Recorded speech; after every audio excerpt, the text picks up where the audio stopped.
Welcome to MCN. Now, Ducati haven't really shouted about this, but over recent years they've made a deliberate effort to make their bikes easier to ride.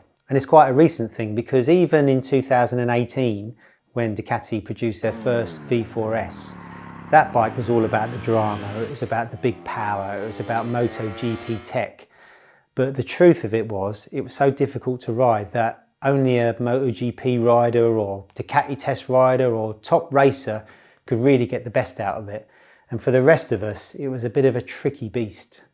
So Ducati tamed it in 2020 with electronic upgrades, suspension upgrades, and they used the frame from the V4R, which has got cutouts around the headstock to make it more flexy.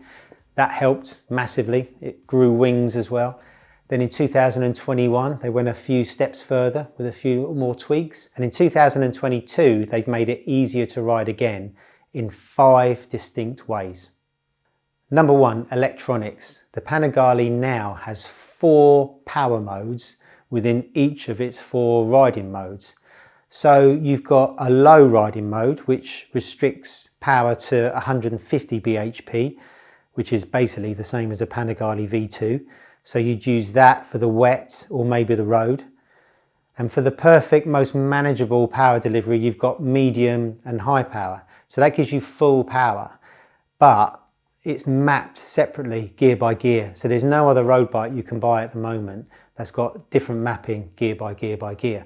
You'll only find that in top level race bikes. So that allows Ducati to give you the perfect amount of power all the time. So it's a lot more manageable. If you want, you can go to full power mode. That's the full disco mode. And that gives you full power in all the gears apart from first.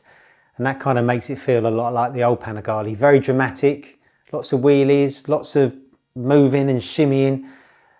Probably faster if you're on your game, but for the rest of us, really, it's not the fastest way to get around a racetrack and probably not the best way to ride on the road. It also gets a new layout dash. So it's still got its old road-based layout, which is beautiful. It looks like a Swiss watch in its detailing.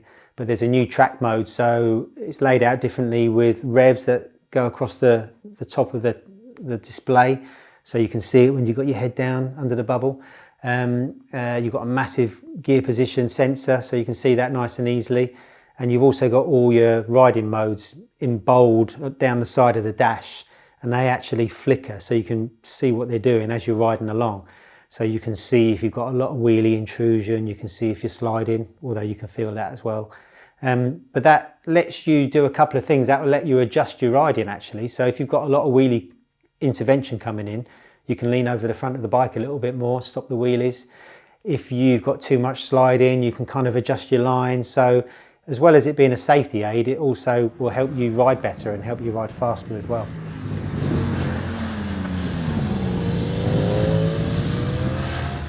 Number 2, more refined V4 power. The engine is exactly the same as before. Didn't really need to be changed. It's still a thing of wonder. It's still an 1100 V4. It's still got a backwards spinning crank from MotoGP and a twin pulse firing order, but it has got a couple of tweaks. There's a new oil pump. Its tailpipes are a bit bigger, and there's 2 bhp more at the crank, bringing it up to 213 bhp, which is quite a lot. To keep the engine cooler, there are extra slots in the fairing lowers and the bottom of the belly pan. And despite all that huge power, really more down to the mapping than anything, the engine is much more docile and easier to use. But if you want more power, you can opt for a titanium race exhaust. It's actually an under-seat kind of design, like the old wheelbarrows of the WSB days. That releases another 12 bhp. It's 6 kilos lighter and it only produces 105 decibels, so you can use it at track days, or if you stick baffles down its tailpipes, 102 decibels, which is really, really good. The only thing that isn't so good is the price. It's going to add over £6,000 to the price of the bike, which is insane.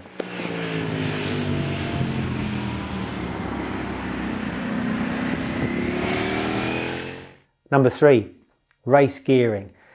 So the gearbox has been revised in line with their WSB bikes actually. So first and second gear are taller, and that takes the sting out of acceleration. And because first and second are closer to third now, it's nicer through the gears. It doesn't drop as much power as you accelerate through the gears.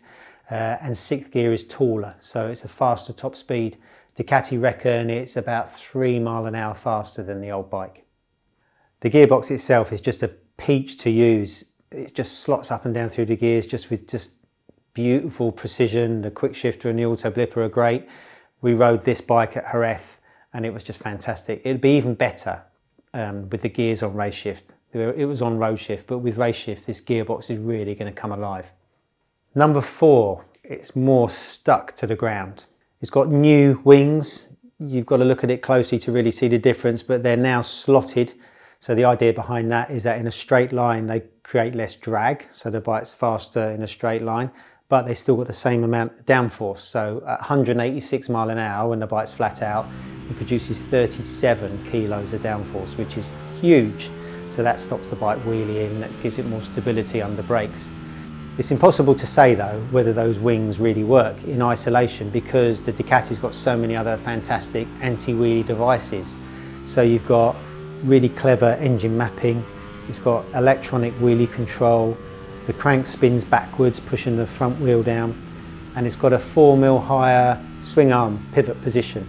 So the bike sits higher, puts more weight over the front, keeps the front wheel pinned down, and it also keeps its shape under acceleration, pushing the front wheel down, and also changes the direction. So the Panigale just sticks to the floor, both wheels on the ground the whole time, which just makes it really, really easy to ride for such a powerful bike. But the other thing that helps it is its new suspension. So it still runs on semi-active Öhlins suspension, same as before. That's the S model. The cheaper model, which is £5,000 cheaper, the standard bike, has got mechanically adjustable suspension. But this Öhlins now, the front forks are now gas forks, and there's more travel. There's 125mm now. So when you combine all these things together, in the corners, the Panigale just hugs the road. It just turns in so beautifully. I mean, we were running on Pirelli Superbike slicks, which helps as well. So the handling is exquisite and more than normal mortals could ever get the best out of. You need to be a racer to really get anywhere near the limits of the Panigale now.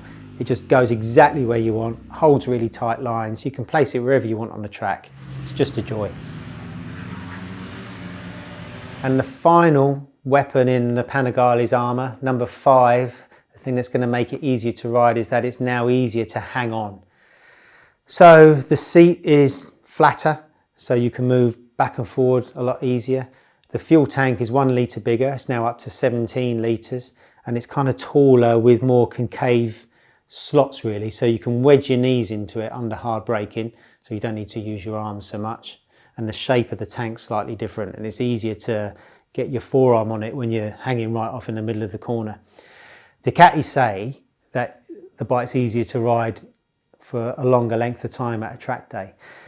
But you kind of got to remember that this is a superbike as well. So, you know, braking is like hitting a brick wall. Acceleration is like a pucker race bike. It's a physical thing to ride. So it's quite a relative thing when we say it's easier to ride, because at the end of the day, it's still a red-blooded superbike.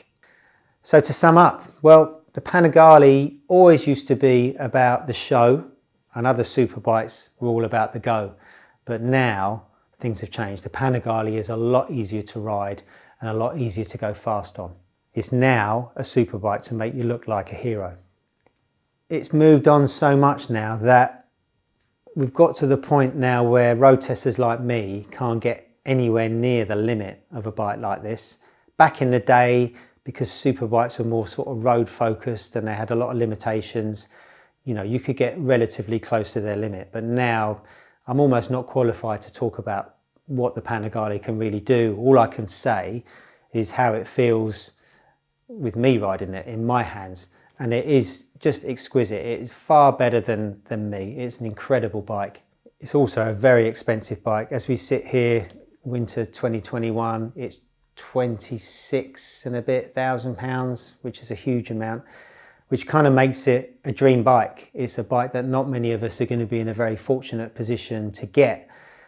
But if you ever do, if you ever get the chance to ride the 2022 Panigale V4S, you're going to be absolutely blown away.